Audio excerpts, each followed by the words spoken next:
Telugu Desam party కుటుంబ సభ్యులందరికీ నా నమస్కారాలు, స్వాగతం, సుస్వాగతం. కొత్తగా కమిటీలోకి వచ్చిన వారందరికీ కూడా అభినందనలు, శుభాకాంక్షలు. 4 దశాబ్దాలుగా పార్టీ కమిటీలు నియామకం చేస్తున్నాను, కానీ ఇంత కసరత్తు ఎప్పుడూ నేను చేయలేదు. ఎన్నో వడపోతలు, ఎన్నో లెక్కలు, ఎన్నో ఈక్వేషన్లు చూసి మీ అందరికీ పదవులు ఇచ్చాం. ఈ విషయం మీరందరూ గుర్తుపెట్టుకోవాల్సిన అవసరం ఉంది. సీనియర్ని గౌరవిస్తూ, కొత్త వారికి అవకాశాలు ఇస్తూ, కష్టపడిన వారికి చోటిస్తూ కమిటీలు ఏర్పాటు చేయడం జరిగింది.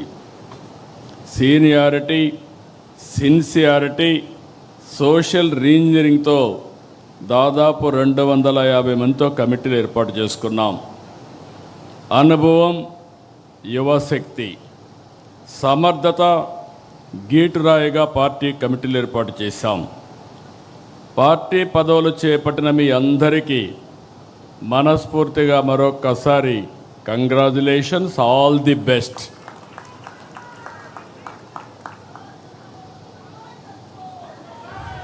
కొత్త టీంతో పార్టీకి కొత్త ఎనర్జీ రావాలి, కొత్త దిశ రావాలి. కార్యకర్తే అధినేత అనేది కేవలం స్లోగన్ కాదు, ఇది మన సిద్ధాంతం. ఆచరణలో చేసి చూపించాం. ఈరోజు వేదిక పైన చూస్తే ఒక మండల పార్టీ అధ్యక్షురాలని, ఒక క్లస్టర్ ఇన్ఛార్జిని పాలిట్ బ్యూరో మెంబర్గా చేయగలిగాం. ఈరోజు మా రామ్మోహన్ నాయుడు గారు కేంద్ర మంత్రి కార్యకర్త స్థానంలో కూర్చుంటే, ఆ కార్యకర్త పాలిట్ బ్యూరో స్థానంలో కూర్చున్నారు. అది తెలుగుదేశం పార్టీ విశిష్టత. ఇది దేశంలో వేరే పార్టీలో సాధ్యం కాదు. That is Telugu Desam. ఏదైతే చెప్పామో దాన్ని నిరూపించుకుంటున్నాం. పార్టీ ఆవిర్భావం నాడు ఎంత ఫ్రెష్ లుక్ ఉందో, అది 40 ఏళ్ళు వచ్చినా అదే ఫ్రెష్ లుక్ ఇప్పుడు కూడా కనిపిస్తుంది. దేశంలో తెలుగుదేశం పార్టీ ముందు పుట్టిన పార్టీలు ఉన్నాయి, తర్వాత పుట్టిన పార్టీలు ఉన్నాయి. అయితే ఇంత పటిష్టమైన నిర్మాణం, బలమైన క్యాడర్ కలిగిన ఏకైక పార్టీ తెలుగుదేశం పార్టీ, వేరే పార్టీ లేదు. ఒక్క ఓటమితోనే రాజకీయ పార్టీలు చాపజుట్టేస్తున్నాయి, కాలగర్భంలో కలిసిపోతున్నాయి. కానీ గెలిచినా ఓడినా ఎప్పుడూ సగర్వంగా ఎగిరే జెండా మన పసుపు జెండా. 44 ఏళ్ళలో అనేక సంక్షోభాలు, సవాళ్లను చూశాం. కానీ మన పసుపు జెండా పౌరుషం మాత్రం ఎప్పుడూ తగ్గలేదు, ఎప్పుడు ఎవ్వరూ తగ్గించలేరు. తెలుగుదేశం పార్టీ కార్యకర్తలు ఎప్పుడూ మీసం మెలేసే నిలబడతాడు తప్ప ఎవ్వడికి భయపడడు, తల వంచడు. 4 దశాబ్దాల మన ప్రస్థానం అద్భుతంగా సాగింది. తెలుగుదేశం పార్టీ శాశ్వతం. తెలుగు జాతి ఉన్నంత వరకు తెలుగు వారి గుండెల్లో ఉండేది ఏకైక తెలుగుదేశం పార్టీ. దాన్ని ఎవరు ఏమీ చేయలేరు. ఇది జాగాలంటే మనం మరింత బలోపేతం కావాలి. 2024 ఎన్నికల్లో టికెట్లు కావచ్చు, ఈరోజు పార్టీ కమిటీలు కావచ్చు. కొత్త తనానికి, యువతరానికి, మహిళలకు ఎక్కువగా అవకాశాలు ఇచ్చాం. ఎప్పుడు కూడా ఈరోజు చూస్తే నాకెంతో ఆనందంగా ఉంది. ఈ మీటింగ్లో మొట్టమొదటిసారిగా మహిళలకు సముచితమైన స్థానం ఇచ్చాం. రాబోయే రోజుల్లో ఇంకా ఎక్కువ స్థానం ఇస్తాం. అందుకే కేంద్రంలో ప్రవేశపెట్టిన బిల్లును మీరు చూస్తే మహిళా రిజర్వేషన్స్ పూర్తిగా మద్దతు ఇచ్చిన ఏకైక పార్టీ మొదటి నుంచి తెలుగుదేశం పార్టీ. యువతకు, చదువుకున్న వారికి కేంద్రంలో పదవులు ఇచ్చాం, మంత్రులు చేసుకున్నాం. రాష్ట్రంలో కొత్తగా వచ్చిన వారు చాలామంది మంత్రులయ్యారు. చదువుకున్న వాళ్ళందరికీ మంత్రి పదవులు ఇచ్చి ప్రోత్సహించాం. ఈరోజు రామ్మోహన్ నాయుడు గారు, బైరెడ్డి శబరి, రాజేష్ లాంటి వాళ్ళ జాతీయ ప్రధాన కార్యదర్శిగా మనం నియామకం చేసుకున్నాం. ప్రతిపక్షంలో యువగళంలో ప్రజల్లో చైతన్యానికి, పార్టీ విజయానికి ఆ రోజు లోకేష్ దోహదం చేశారు. పార్టీ నిర్మాణం, ట్రైనింగ్ క్లాసులు సహా ప్రతి అంశంలో లోకేష్ చాలా కృషి చేశారు, నేను చూశాను. టెక్నాలజీ అడాప్షన్ మొదలుకొని కార్యకర్తలకు సంక్షేమం, 5 లక్షల రూపాయలు యాక్సిడెంట్ ఇన్సూరెన్స్ ఇచ్చిన ఏకైక పార్టీ, సమర్థవంతంగా నిర్వహించే పార్టీ తెలుగుదేశం పార్టీ. ఇటీవల గవర్నమెంట్లో చైర్మన్ ఇన్వెస్ట్మెంట్ ప్రమోషన్ కోసం అపాయింట్ చేస్తే ఏదైతే చెప్పామో 20 లక్షల ఉద్యోగాలు హామీని నెరవేర్చేందుకు అనునిత్యం పనిచేస్తున్నారు. చాలా వరకు ముందుకు పోయారు. నిన్నే ఆర్సెలర్ మిత్తల్, ఎస్టర్డే గూగుల్, ఇలాంటి ప్రతిష్టాత్మకమైన కంపెనీలు, వరల్డ్ బెస్ట్ కంపెనీస్ అన్నీ ఆంధ్రప్రదేశ్కి వచ్చాయంటే అది లోకేష్ చూపించిన చొరవ అని చెప్పి కూడా నేను మీకు తెలియజేస్తున్నా. అందుకే ఈరోజు అదనంగా వర్కింగ్ ప్రెసిడెంట్ బాధ్యతలు అప్పచెప్పాం. కానీ బాధ్యతలు అప్పచెప్పినప్పుడు నేను ఒకటే చెప్తున్నా మీ అందరికీ, నేను బ్లైండ్గా ఎవరికి బాధ్యతలు అప్పచెప్పను. నా కమిట్మెంట్ ఈ రాష్ట్రం. 48 సంవత్సరాలుగా రాజకీయాల్లో ఉన్నా. అలాంటి నా కమిట్మెంట్ ఈ రాష్ట్రం యొక్క ప్రయోజనాలని శాశ్వతంగా ఎవరు కాపాడతారో వారికి నేను ప్రోత్సహిస్తా, అండగా ఉంటా. అదే రాబోయే రోజుల్లో ఈ రాష్ట్రంలో మనం ఇచ్చే ఒక లెగసీ అని చెప్పి కూడా నేను మీకు తెలియజేస్తున్నా. ఈరోజు ప్రతిపక్షంలో పోరాటాలు చేస్తే జనం హర్షిస్తారు. కానీ అధికారంలో పదవి అంటే అటు ప్రజల్ని ఇటు పార్టీని మెప్పించాలి, ఒప్పించాలి, మార్పు చేసి చూపించాలి. మీ పనితీరుపై నమ్మకంతో పార్టీ ఇచ్చిన పదవికి న్యాయం చేయండి. అందరితో సమన్వయం చేసుకోండి. నిర్ణయాలు తీసుకుని పార్టీని ఎక్కడికక్కడ ముందుకు నడిపించడంలో అందరూ కూడా ముందుకు పోవాల్సిన అవసరం ఉంది. ప్రతి పోలింగ్ బూత్లోనూ మనం బలపడాలి. కొత్తగా తీసుకొచ్చిన క్లస్టర్ యూనిట్ బూత్ని మనం బలోపేతం చేయాలి. ఓట్ల శాతం పెరగాలి. మీరందరూ బ్రహ్మాండంగా పనిచేస్తున్నారంటే 2024లో వచ్చిన ఎన్నికల్లో వచ్చిన ఓట్ల కంటే ఎక్కువ సాధించగలిగితే అప్పుడే మీరు సమర్థవంతంగా పనిచేసినట్టు. ఇది మీ అందరికీ గీటు రాయి. ఇదొక ప్రతిష్టని మరొకసారి మీ అందరికీ విజ్ఞప్తి చేస్తున్నా. సవాళ్ళు ఎన్నో ఉంటాయి. 24 ఎన్నికల ముందు పరిస్థితులు, ఎన్నికల ఫలితాలు అన్నీ మీకు తెలుసు. కార్యకర్తలు, నాయకులు ఎన్నో పోరాటాలు చేశారు, ఎన్నో త్యాగాలు చేశారు, ఎన్నో ఇబ్బందులు పడ్డారు.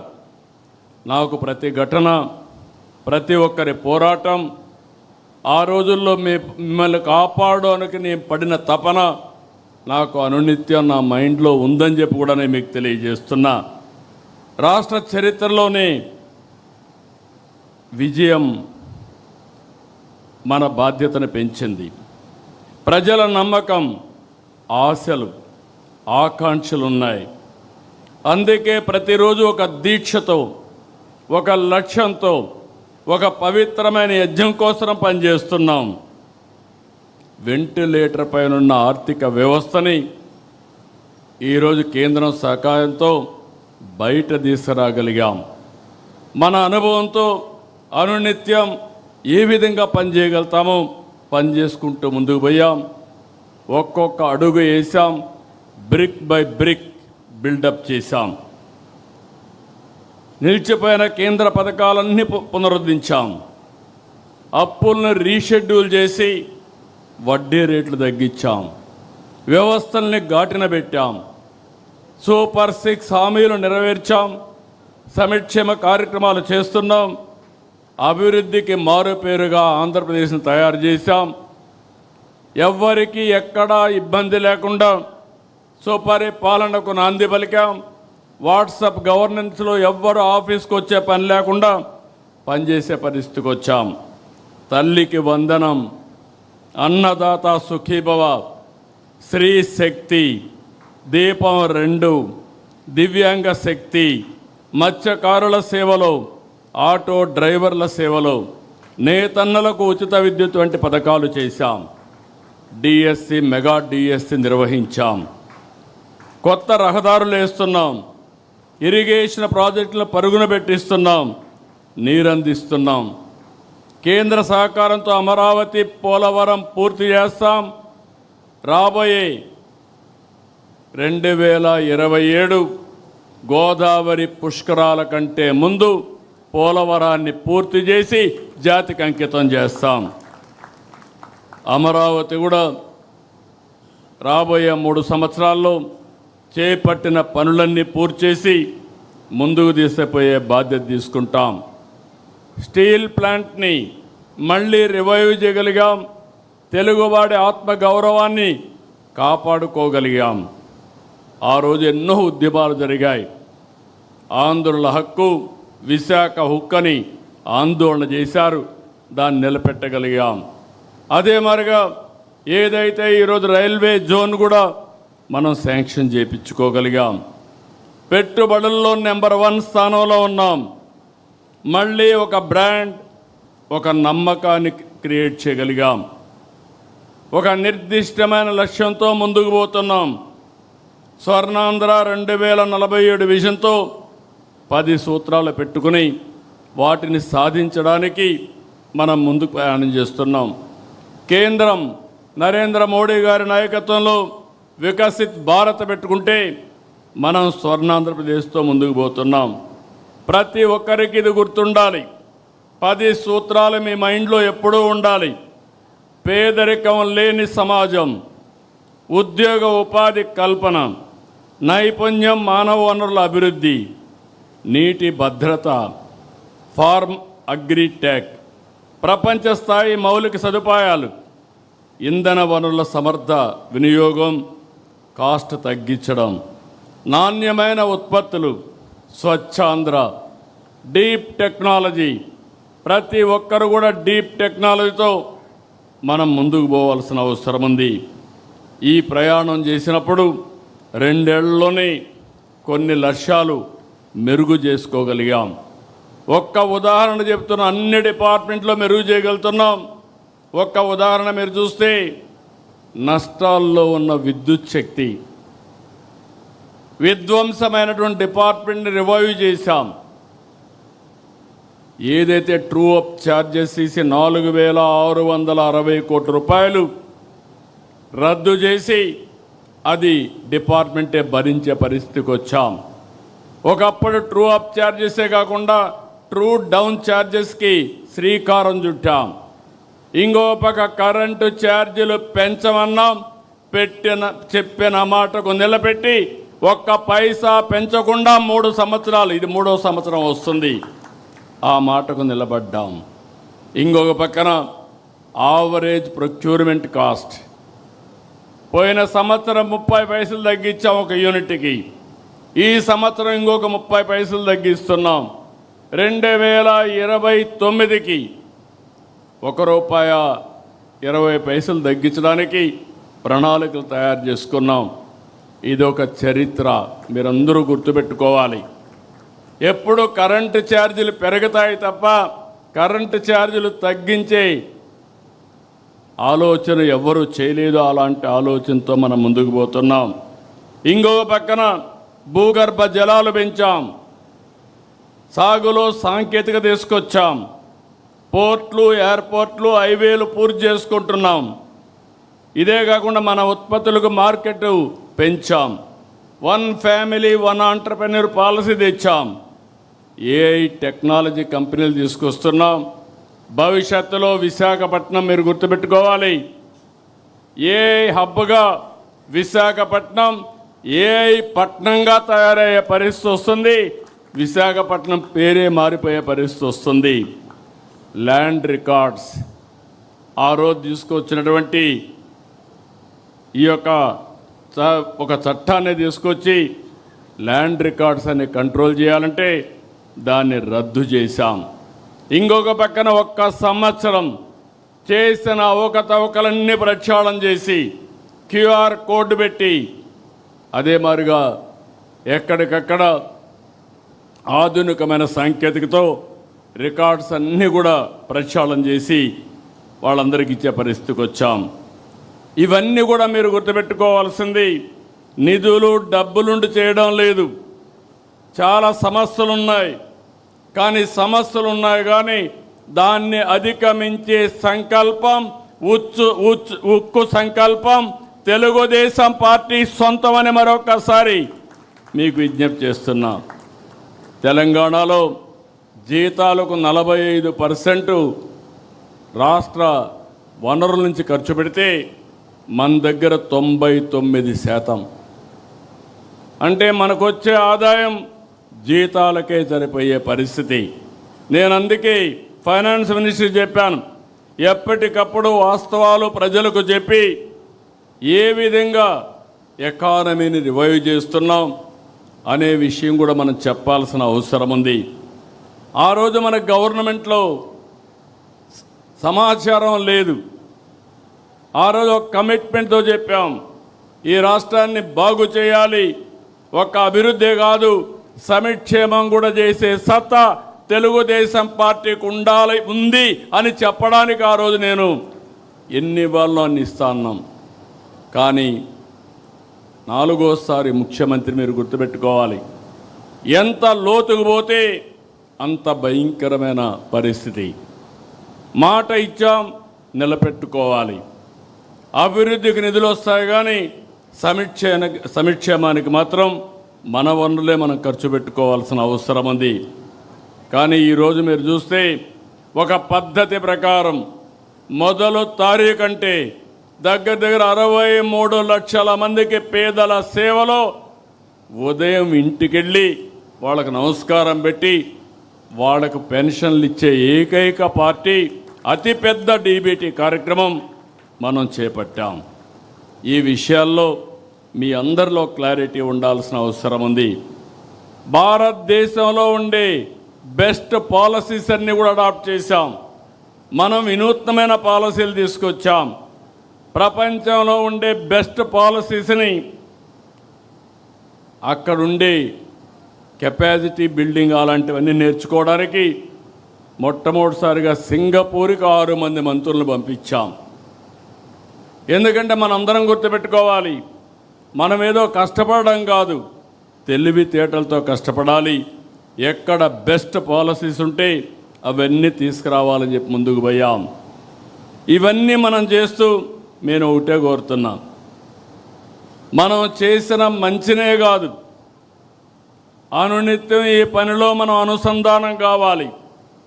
అదే సమయంలో అవతల వాళ్ళు చేసే కుట్రలను కూడా తిప్పుకొట్టే పరిస్థితి ఉండాలి. అదే నిజమైన రాజకీయం. అందుకే గొడ్డలి పార్టీ చేస్తున్నటువంటి చెడును కూడా అనునిత్యం ప్రజలకు చెప్పాలి. అధికారంలో ఉండగా రాష్ట్రాన్ని పూర్తిగా నాశనం చేశారు. అది చాలక ఇప్పుడు కూడా కుట్రలు చేస్తున్నారు. ఈరోజు మీరు చూస్తే ఒక కిల్లింగ్ మనస్తత్వం ఉన్న గొడ్డలి పార్టీకి ప్రజా సంక్షేమం పట్టదు, అభివృద్ధి గిట్టదు. రాష్ట్రానికి పెట్టుబడులు వస్తున్నాయంటే విమర్శలు చేస్తారు.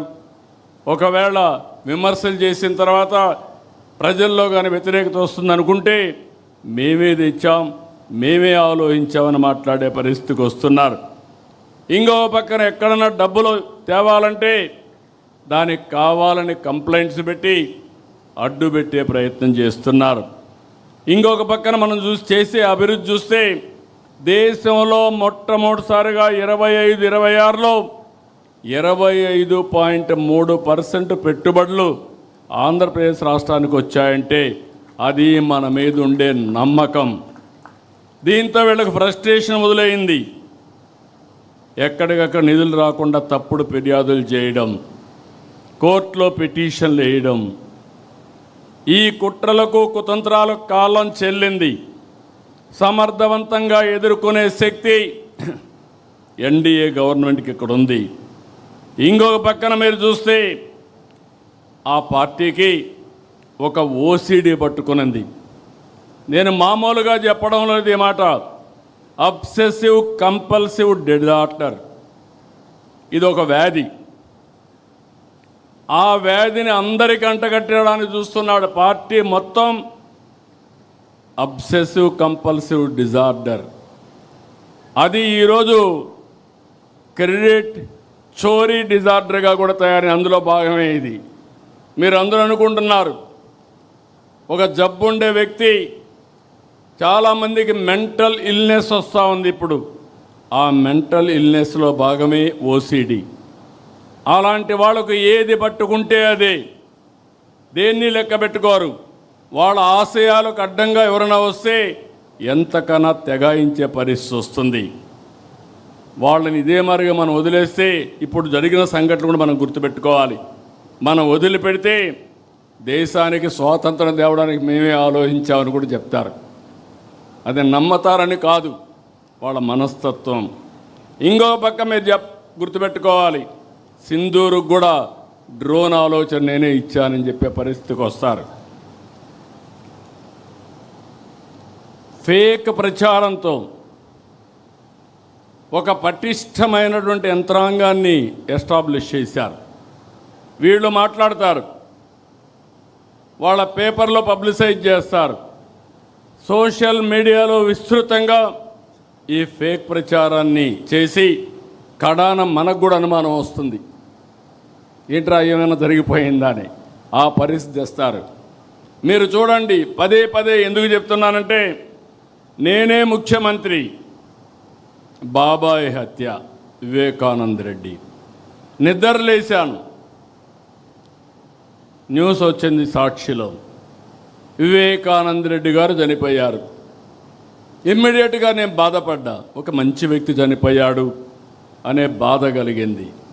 నా పక్కన ఐజీ ఇంటెలిజెన్స్ ఉన్నాడు, డీజీపీ ఉన్నాడు, సీఎంఓ ఉంది, ఎమ్మెల్యేలు ఉన్నారు, ఎంపీలు ఉన్నారు, మంత్రులు ఉన్నారు, హోమ్ మినిస్టర్ ఉన్నారు. ఎవరు కూడా నాకు బ్రీఫ్ చేయలేకపోయారు, బిజీగా ఉన్నాం. ఆయన కూతురు ఆ రోజు అడిగింది, ఇది కేస్ స్టడీ మాత్రం మీకు అందరికీ, కూతురు అడిగింది, నాకు అనుమానం ఉంది, ముందు పోస్ట్ మార్టం చేయాలంటే అప్పుడు పోస్ట్ మార్టానికి పంపించాం.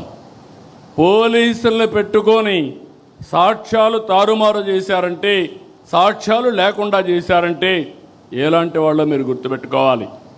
పోస్ట్ మార్టంకి వెళ్తే షాకింగ్ నిజాలు, గొడ్డలతో తలంతా ఇచ్చేస్తే మొత్తం రక్తం వచ్చి కుట్లేసి అంత్యక్రియలు పంపించే పరిస్థితికి వచ్చారు. రూమ్ అంతా లాగారు, బెడ్రూమ్ అంతా కూడా బెడ్ మార్చలేకపోయారు, కానీ బెడ్ అంతా రక్తం, గోళ్ళంతా రక్తం కడిగారు, కానీ ఆ మరకలు చెడపలేకపోయారు. అక్కడి నుంచి సాయంత్రం డ్రామా మారిపోయింది. ఆ డ్రామాను మీరు చూసే సాయంత్రానికి నా తండ్రి చనిపోయాడు, ఆ రోజు చంపేశారు, ఇప్పుడు ఒకే దిక్కు పెద్ద దిక్కు మా చిన్నాన్న, ఆయన్ని కూడా చంపేశారు, పెద్ద దిక్కు కోల్పోయాను. వాళ్ళ చెల్లెలు నమ్మింది. మీరు గుర్తుపెట్టుకోవాలి, it is not that easy. ఇలాంటి ఓసిడి జబ్బుండే వాళ్ళు ఏం చేస్తారనే దానికి ఇది ఒక ఉదాహరణ మాత్రం. నమ్మితే తెల్లవారి నిద్రలేస్తే ఆ రోజు మాట్లాడలేదు, తెల్లవారి నిద్రలేస్తే సాక్షి పేపర్ చూస్తే నా చేతిలో కత్తి పెట్టి నారాసుర రక్త చరిత్రని నా మీద పెట్టేసే పరిస్థితికి వచ్చారు. అదే రోజు మీరు గుర్తుపెట్టుకోవాలి, ఇవన్నీ బయట వస్తాయని కోర్టుకు పోయి, హైకోర్టుకు పోయి స్టే ఆర్డర్ తీసుకొచ్చారు, ఎవ్వరూ మాట్లాడకూడదని గ్యాగ్ ఆర్డర్స్ తీసుకొచ్చారు. అక్కడి నుంచి సానుభూతి పొంది ఎన్నికల్లో గెలిచారు. గెలిచిన తర్వాత వాళ్ళ చెల్లి అడిగితే మరిచిపోమన్నారు. అక్కడి నుంచి ఆ అమ్మాయి రోడ్డు మీద పడి ఇప్పటికి కూడా పోరాడుతూ ఉంది. ఏం చేశారో మీరు అందరూ చూస్తున్నారు. ఇంకా కూడా న్యాయం జరిగే పరిస్థితి కనపడలేదు. ప్రజాస్వామ్య వ్యవస్థలో కొన్ని సమస్యలు ఉంటాయి. ఇదే కాకుండా ఇంకొక పక్కన చూస్తే మనం గవర్నమెంట్లో ఉన్నాం. ఒక కార్యకర్తను కారుతో తొక్కించి కడాన తను చనిపోతే హాస్పిటల్ పంపిస్తే మనం ఆ హాస్పిటల్ పోయే లోపల చనిపోతే తిరిగి ఆ నెపం మన మీద వేసే పరిస్థితికి వచ్చారు. అక్కడ కూడా మీరు గుర్తుపెట్టుకోవాలి. ఎవరైతే భార్య ఉందో ఆ భార్యను పిలిపించి మన మీద ఆరోపణ, ఏదైతే తను బతికించడానికి 104 అంబులెన్స్ ఉపయోగించామో ఆ అంబులెన్స్లో పోలీసు వాళ్ళు చంపేశారని తిరిగి మన మీద ఆరోపణ చేసే పరిస్థితికి వచ్చారు. అది కేసు పెడితే కోర్టు పోయి స్టే తెచ్చుకున్నారు. నిన్నే మీరు ఇక్కడ చూశారు కడపలో ఆస్తుల కోసం, అది కూడా కబ్జా చేసిన ఆస్తుల కోసం వాళ్ళ ఫాలోయర్ని చంపేశారు. చంపేసి తిరిగి మన మీద వేస్తే పేపర్లో చూసి వేసేశారు. వాస్తవాలు బయట పెడితే మాట్లాడే పరిస్థితులు లేరు. దాన్ని అవాయిడ్ చేశారు కానీ ఎదురుదాడి చేస్తూనే ఉన్నారు. వాళ్ళ కుటుంబ సభ్యులతో ఇవన్నీ చేపించే పరిస్థితి వచ్చారు. నేను అందుకే మిమ్మల్ని అడుగుతున్నా, నా జీవితంలో రాజకీయాలు చేశాను, నేరస్తులతో కాదు, రాజకీయ నాయకులతో రాజకీయాలు చేశా, బేషరతుగా పోరాడా. ఈరోజు మనం చేసేది ఒక నేరస్తులతో రాజకీయం చేస్తున్నాం కాబట్టి మీ మనసులో ఎప్పుడు అది మనసులో పెట్టుకునే పనిచేయాలి. ఆ సందేహం ఎప్పుడు మీలో ఉండాలి. ఇంకొక పక్క కుట్రలు చేస్తారు, మన మీద వేస్తారు. మనం అభివృద్ధి చేస్తే వీళ్ళు విధ్వంసం చేస్తారు. వాళ్ళు సంపద కోసం రాష్ట్రాన్ని దోచుకుంటారు. మనం రాష్ట్రం కోసం సంపద సృష్టించడానికి అహర్నిశలు కష్టపడతాం. మంది అభివృద్ధి, వాళ్ళది అవినీతి, విధ్వంసం. ఇది పదే పదే ప్రజలకు నచ్చజెప్పవలసిన బాధ్యత మనందరిపైన ఉందని చెప్పి కూడా నేను మీ అందరికీ తెలియజేస్తున్నా. మీరు రిలాక్స్ అయితే అబద్ధమే ప్రపంచం అంతా చుట్టూ వస్తుంది. ఈ విషయం కూడా గుర్తుపెట్టుకోవాలి. అందుకని మనం గుర్తుపెట్టుకోవాల్సింది, దీన్ని ఎప్పటికప్పుడు మనం చేసే పనులు చెప్పడమే కాకుండా దీన్ని సమర్థవంతంగా ప్రజలకు అర్థమయ్యేట్టుగా అప్రమత్తం చేయాల్సిన అవసరం ఉంది. ఇది ఒక పార్టీ అయితే, తెలుగుదేశం పార్టీ అంటేనే క్రమశిక్షణ. తెలుగుదేశం పార్టీ అంటే సమాజం కోసం పనిచేసే పార్టీ. టీడీపీ వ్యవస్థల్ని, ప్రజల్ని ఎప్పుడూ గౌరవించే పార్టీ. కార్యకర్త నుంచి అధ్యక్షుని వరకు క్రమశిక్షణతో పనిచేసే పార్టీ. డిసిప్లిన్ అనేది మన పార్టీ మూల సిద్ధాంతం.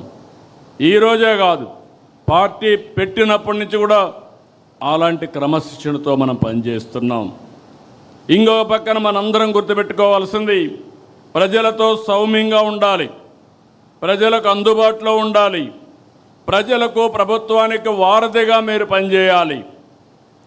మీరు తప్పు చేస్తే పార్టీకి ప్రభుత్వానికి చెడ్డ పేరు వస్తుంది. ప్రభుత్వంలో ఎవరు తప్పు చేసినా, అధికార యంత్రాంగం తప్పు చేసినా, పార్టీ నాయకత్వం తప్పు చేసినా, నాయకులు తప్పు చేసినా, కార్యకర్తలు తప్పు చేసినా ఆ చెడ్డ పేరు మనకే వస్తుంది. నేను చాలా స్పష్టంగా మిమ్మల్ని అందరినీ కోరుతున్నా, ఈ మధ్య కొన్ని సంఘటనలు జరిగాయి. నేను చాలా బాధపడ్డాను నా జీవితంలో. ఎందుకంటే నేను ఒక యజ్ఞం మారిగా చేస్తే అవతల వాళ్ళు రాక్షసుల మారిగా యజ్ఞాన్ని భంగం చేయాలనుకుంటే, మన వాళ్ళు కూడా సరిగా ప్రవర్తించకపోతే దానివల్ల మనకు నష్టం జరుగుతుంది. అన్నీ ఉండి మనం ముందుకు పోవడం లేదు. నా రాజకీయ జీవితంలో మొట్టమొదటిసారిగా పెను సవాళ్ళని నేను ఎదుర్కొంటున్నా. ఆర్థిక ఇబ్బందులు, కదలలేని పరిస్థితి అన్నీ ఉన్నాయి. కానీ ప్రజలు మాత్రం ఒక మంచి పని చేశారు. అవతల వాళ్లకు ప్రతిపక్ష హోదా ఇవ్వకుండా 94% స్ట్రైక్ రేట్ ఇచ్చారంటే ఇది ఒక చరిత్రని మరొకసారి మీ అందరికీ తెలియజేస్తున్నా. ఇక్కడే మీరు చూస్తే మీలో కూడా ఒక ఆలోచనలు రావాలి. ఈరోజు మనందరం కూడా ఎన్డీఏలో ఉన్నాం. తెలుగుదేశం పార్టీ ఉనికిని కాపాడుకోవాలి, ఎన్డీఏ ఐకమత్యాన్ని కాపాడాలి. అందుకే మీరు వాచ్ చేస్తూ ఉంటారు. నేను కానీ పవన్ కళ్యాణ్ గారు కానీ ఎక్కడికక్కడ కనపడినప్పుడు లేకుంటే ఎప్పటికప్పుడు ఆ రిలేషన్స్ మెయింటైన్ చేస్తాం. ఆ మెసేజ్ని రాష్ట్ర ప్రజానీకానికి ఎప్పటికప్పుడు ఇస్తాం. కార్యకర్తలకు నాయకులకు సంకేతాలు ఇస్తున్నాం. అదే మరి కేంద్రం, మనం ఎన్డీఏలో భాగస్వాములం. ఇక్కడ ఎన్డీఏ ఉంది, ఢిల్లీలో ఎన్డీఏ ఉంది. అందుకే ఏ విధంగా మనం ప్రవర్తించాలనో, మనం ఏ ప్రవర్తన వల్ల కూడా అటు కేంద్రానికి ఇటు రాష్ట్రానికి చెడ్డ పేరు రాకూడదని అనునిత్యం మనం పనిచేస్తున్నాం. అందుకే ప్రధానమంత్రి గారిని గౌరవించడం, అదే మరి కొండే ఎన్డీఏ పార్టీస్ని ఎక్కడికక్కడ సమన్వయం చేసుకోవడం ముందుకు పోతున్నాం. ఈ స్ఫూర్తి మంత్రులకు కానీ జిల్లాల్లో కానీ గ్రామం వరకు కొనసాగాలి. 2024లో అభ్యర్థులను చూడలేదు, పార్టీలను చూడలేదు. ఎన్డీఏ ఎవరిని సపోర్ట్ చేసి వాళ్ళకు బ్లైండ్గా ఓట్లేశారంటే దానికి కారణం ఈ రాష్ట్రాన్ని మళ్ళీ పునర్నిర్మాణం చేసుకోవాలి. అది ఒక్క ఎన్డీఏ వల్లనే సాధ్యం, అది కూడా సిబిఎన్ వల్ల సాధ్యం అనే ఉద్దేశంతో ఆ రోజు ఓట్లేశారు. అది మీరు గుర్తుపెట్టుకోవాలి. రేపు రాబోయే రోజు మళ్ళీ చెప్తున్నా, మీరు చెక్ చేసుకోండి. ఈరోజు 2024లో వచ్చిన ఓట్ల కంటే మీ దగ్గర ఎక్కువ వస్తే మీరు బాగా పనిచేసినట్టు.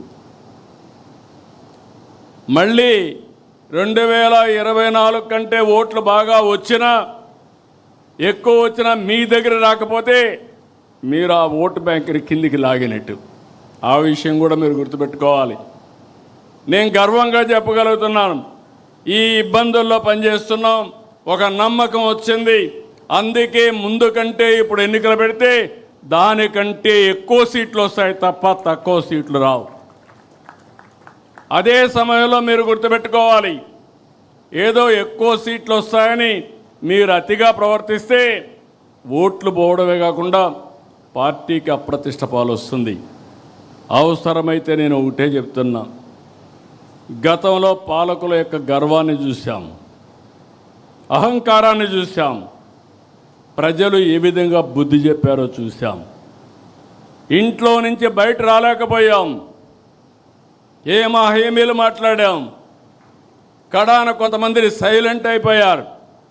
కానీ ఆ రోజు ఈరోజు వీరోచితంగా పోరాడింది తెలుగుదేశం పార్టీ కార్యకర్త పోరాడారు, నాయకులు పోరాడారు. దాన్ని కాపాడుకుంటూ వచ్చాం. అందుకే మళ్ళీ నేను రిమైండ్ చేసేది, ప్రజల పట్ల గౌరవంగా ఉందాం.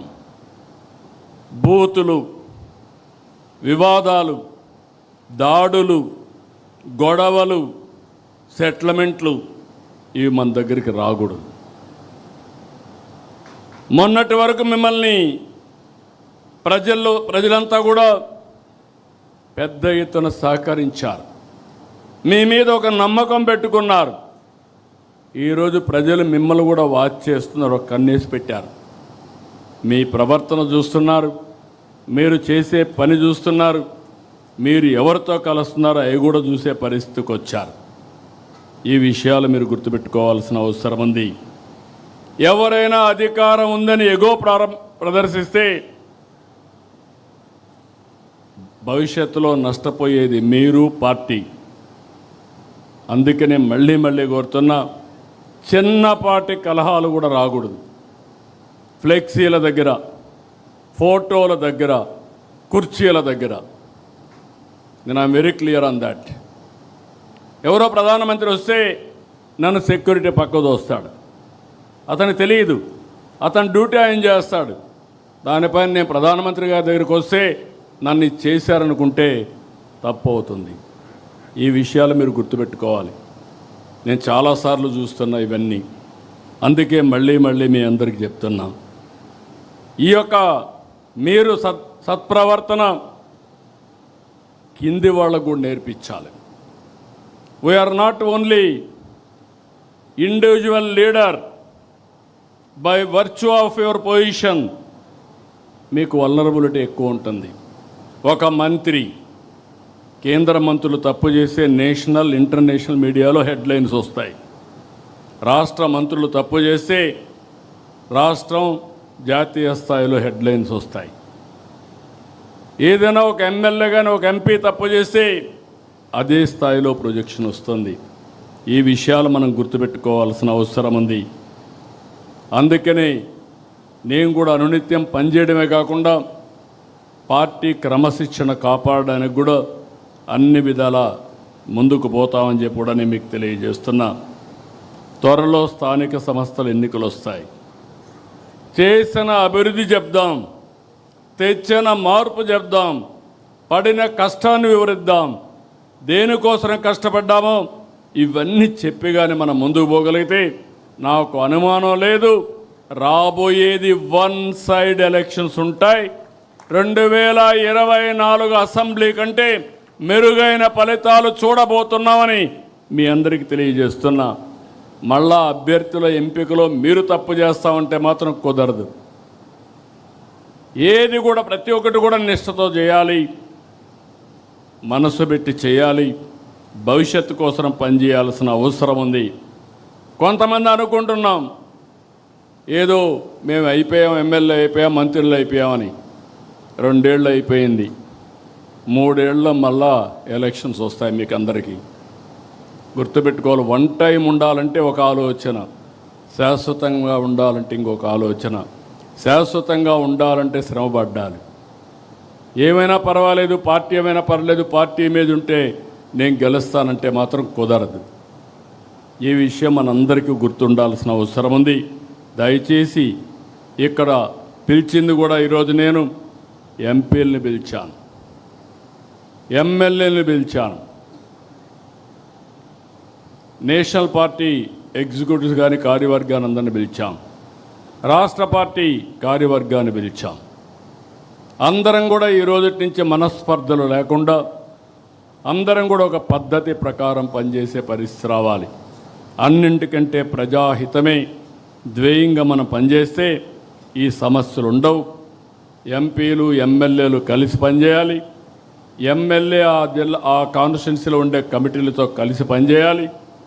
ఎంపీ పోయినప్పుడు నేను చూస్తున్న అప్పుడప్పుడు ఎమ్మెల్యేలు నేను చెప్పినప్పుడే నువ్వు రావాలనడం, అదే మరి ఎమ్మెల్యేలంతా కూడా కార్యకర్త నా మాటలు వినకుండా నా పర్మిషన్ లేకుండా చేయకూడదని చెప్పడం, ఆదేశాలు ఇవ్వడం. అంటే ఈయన పర్మిషన్ లేకపోతే మండల పార్టీ ప్రెసిడెంట్ పనిచేయకూడదు, క్లస్టర్ పనిచేయకూడదు, యూనిట్ పనిచేయకూడదు. ఒకవేళ ఎంపీ వచ్చినా అక్కడ ఎవరు ఈయన రిసీవ్ చేసుకోకూడదు ఆయన చెప్పే వరకు. ఇది మంచి పద్ధతి కాదు. ఒకప్పుడు తెలుగుదేశం పార్టీ ఒక ఉన్నతమైన సాంప్రదాయాలతో, ఒక మండల పార్టీ ఎన్నిక ఎమ్మెల్యేకి సంబంధం లేదు, ఆ మీటింగ్లో ఆయన ఉండడు. అందరినీ కూర్చొని పెట్టి సెలెక్ట్ చేసి ఎవరైతే మండల పార్టీ ప్రెసిడెంట్ ఉన్నాడో ఆ పార్టీ అధ్యక్షుడితో ఆయన పనిచేయించుకోవాలంతే. అలాంటి సాంప్రదాయాలు ఉండే పార్టీ అందుకే ఈరోజు నిలబడింది. లేకపోతే ఇంకోటి కూడా చెప్తున్నా, మీరందరూ గుర్తుపెట్టుకోవాలి. తెలుగుదేశం పార్టీ కార్యకర్తలు మాతో ఉంటారనుకుంటారు. మీరు అధికారంలో ఉన్నంత వరకు ఉంటారు, టికెట్ ఇస్తే మీతో ఉంటారు, టికెట్ ఇవ్వని మరుక్షణం తెలుగుదేశం పార్టీతో ఉంటారు, ఆ జెండాకే పనిచేస్తారు. నేను చాలా ఎన్నికల్లో చూశా, నాట్ 1 or 2 ఎలక్షన్స్, 9 ఎన్నికల్లో చూశా, 45 ఏళ్ళుగా చూస్తున్నా. అది తెలుగుదేశం పార్టీ కార్యకర్త యొక్క విశిష్టత అని చెప్పి కూడా నేను మీకు తెలియజేస్తున్నా. ప్రజా సమస్యలు పరిష్కారం చేయడంలో కూడా మనం చాలా వరకు జాగ్రత్తగా ఉండాలి, ఓపికగా తీసుకోవాలి. ఇక్కడ కానీ జిల్లాల్లో కానీ మీరు ఇవన్నీ తీసుకుని ఎక్కడికక్కడ ఇవన్నీ పరిష్కారం చేయాలి. ఇంకొక పక్కన మనము పెట్టే కార్యక్రమాలన్నీ ఏదైనా చిన్న చిన్న సమస్యలు ఉంటే దాన్ని ఇంకా ఏ విధంగా ఇంప్రూవ్ చేయగలుగుతామో దానికి కూడా మీరు దోహదం చేయాల్సిన అవసరం ఉంది. ప్రతి ఒక్క నాయకుడిని ఈరోజు మిమ్మల్ని ఒకటే కోరుతున్నా, మన వల్ల పార్టీ ప్రతిష్ట పెరగాలి. సీనియర్స్ని కూడా కోరుతున్నా, ఈ పర్వాలేదు తర్వాత చూసుకుందాం, నా ఇష్ట ప్రకారం చేద్దామంటే మనం పార్టీకి అన్యాయం చేసిన వాళ్ళు అవుతాం. చివరిగా చెప్తున్నా, పార్టీ గౌరవాన్ని పెంచేలా, ప్రభుత్వ ప్రతిష్ట పెంచేలా మీరందరూ కూడా పనిచేయాలి. పార్టీ శాశ్వతంగా ఉండాలి, అధికారంతోనే ఉండాలి. తెలుగుదేశం బాగుంటే రాష్ట్రం బాగుంటుంది, ప్రజల భవిష్యత్తు బాగుంటుంది. మళ్ళీ వైకుంఠపాళి అవుతే పైకెక్కడం దిగడం ఇదే సరిపోతుంది. నేను చూశాను. ఇదే కానీ 2014 నుంచి 19 వరకు కానీ కంటిన్యూ అయినట్టు 19, 24 కానీ ఉండుంటే ఆ రోజే పోలవరం పూర్తయ్యేది, అమరావతికి ఒక షేప్ వచ్చేది, రాష్ట్రం నెక్స్ట్ లెవెల్కి వెళ్ళేది. ఒక చిన్న ఉదాహరణ చెప్తున్నాను. విభజన జరిగింది, తెలంగాణకు మనకు వనరులు చూసాం. ఆ రోజు 58% ఆంధ్రప్రదేశ్ జనాభా, 42% తెలంగాణ జనాభా. వాళ్ళ ఆదాయం 55%, మన ఆదాయం 45%. అక్కడి నుంచి మనం కష్టపడి 5 ఏళ్లలో చిన్న రాష్ట్రం, డెవలప్ అయిన రాష్ట్రం హైదరాబాద్ ఉంది, కానీ వాళ్ళకంటే 2% పెంచాం. మనం 47%కి వచ్చాం, వాళ్ళు 53%కి వచ్చారు. 5 ఏళ్ళు ఈ పాలనలో మీరు చూస్తే ఈరోజు వాళ్ళు 60%కి అయ్యారు, మనం 40%కి వచ్చాం. సో విభజన రోజు ఉండే దానికంటే 5% తగ్గించేశారు, వాళ్ళు 5% పెరిగారు. మనం ఉన్నప్పుడు ఆ గ్యాప్ని 2% పెంచి 6% చేస్తే ఇప్పుడు 20% అయిపోయింది. 20% వనరుల్లో వాళ్లకు మనకు వ్యత్యాసం ఉందంటే ఒక ప్రభుత్వం యొక్క పరిపాలన, ఆ ప్రభుత్వం యొక్క విధ్వంసం, ఈ విషయాలు మీరు గుర్తుపెట్టుకోవాల్సిన అవసరం ఉంది. ఇది పదే పదే మీరు స్టడీ చేయాలి, మీరు అర్థం చేసుకోవాలి. మీరందరూ కూడా చాలా బిజీగా ఉంటాం, నేను కూడా బిజీనే. కానీ వీడికి వచ్చినప్పుడు నేను ఏం మాట్లాడాలని ఆలోచించుకొని వచ్చా, కానీ మీరు అది కూడా ఆలోచించకుండా మాట్లాడతారు. అది ప్రమాదం. This is where I'm asking all of you. దృష్టి పెట్టండి, మీరు ఆలోచించండి. ఫైనల్గా ఒకటే చెప్తున్నా, ఈరోజు ప్రమాణ స్వీకరణ మీరు చూశారు. 2047కి తెలుగు జాతిని నెంబర్ 1 చేయాలనేది మనందరి లక్ష్యం, మనందరి సంకల్పం. అది ఒక్క తెలుగుదేశం పార్టీతోనే సాధ్యం. మళ్ళీ ఇక్కడ విజ్ఞప్తి చేస్తున్నాం, మీ అందరికీ కూడా చెప్తున్నాను. ఎవరికి కొంతమంది అడుగుతున్నారు, నా పర్మిషన్ లేకుండా పదవులు ఇవ్వకూడదని కూడా ఇంకా అలాంటి ఆలోచనలు ఉన్నాయి పార్టీలో. ఎవ్వరి పర్మిషన్ ఉండదు. ఎవడు బాగా పనిచేస్తే వాడికే దండేస్తాం తప్ప ఎవరి పర్మిషన్ ఉండవు.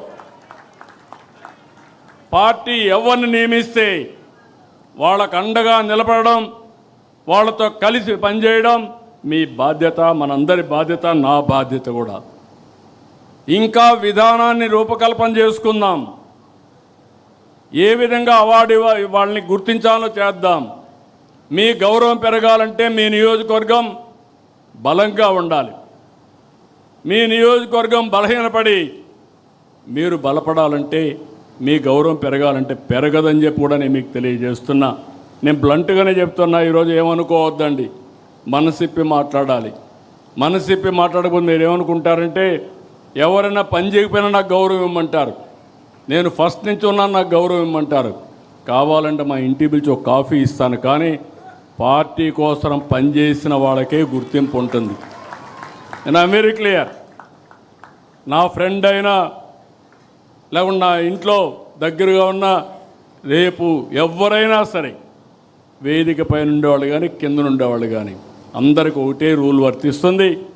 సమర్థత, పార్టీకి లాయల్టీ, రాష్ట్రానికి ఉపయోగపడే నాయకత్వానికి నేను అండగా ఉంటానని మరొక్కసారి తెలియజేసుకుంటూ, ఈరోజు ఈ మీటింగ్లో మిమ్మల్ని అందరినీ చూశాను, చాలా సంతోషం. నేను చాలామందికి పదవులు ఇచ్చినప్పుడు కొంతమంది చూడకుండా కూడా ఒకసారి పిలిచి రాష్ట్రం అంతా ఎతికాను. ఒకరోజు ఒక 6 గంటలు ఎమ్మెల్యే సీటుకు ఎంపీ సీటుకి ఇంత ఎక్సర్సైజ్ చేయలే. ఒక పాలిట్ బ్యూరోకి ఇవ్వాలంటే చాలా రోజులు ఎక్సర్సైజ్ చేశాను డేటా ఉన్నప్పటికీ. చేసిన తర్వాత ఎవరున్నారంటే మన విజయనగరం నుంచి మండల పార్టీ అధ్యక్షుడిగా గజపతి నగరంలో పనిచేసిన అమ్మాయి కనపడితే ఆ అమ్మాయిని ఫస్ట్ టైం నేను చూశాను. ఎప్పుడు ఇవ్వాలని నిర్ణయం చేసిన తర్వాత పిలిపించాను. మంగళగిరిలో ఒక క్లస్టర్ ఇన్ఛార్జ్ బ్రహ్మాండంగా పనిచేస్తే ఆ క్లస్టర్ డేటా తెప్పించిన తర్వాత చూస్తే ఇక్కడే ఉన్నాడంటే అతన్ని పిలిపించి మాట్లాడారు. అంటే వాళ్ళ పనితనమే ఒక్కరోజు పని చేయడం కాదు, మళ్ళీ అది కూడా గుర్తుపెట్టుకోండి. మీరు ఏదో ఒకరోజు పని చేస్తాం కాబట్టి మాకు పదవి ఇవ్వండి, కుదరదు. ఎవరికి అప్పచెప్పిన బాధ్యత ఆ క్లస్టర్లో అతిపెద్ద మెజార్టీ తెచ్చాడు. ఆ అమ్మాయి పంచాయతీ ప్రెసిడెంట్గా ఎన్నికై అక్కడి నుంచి ఆ మండల పార్టీ ఆడవాళ్ళు మహిళల్ని చాలామంది ఇంకా యాక్సెప్ట్ చేయరు. చూశాను నేను జిల్లాల్లో కూడా మిమ్మల్ని చాలామంది మహిళల్ని ఎక్కువ మీటింగ్లో కూడా చూసి తక్కువ వస్తూ ఉంటారు. నేను అందుకే చెప్తున్నాను.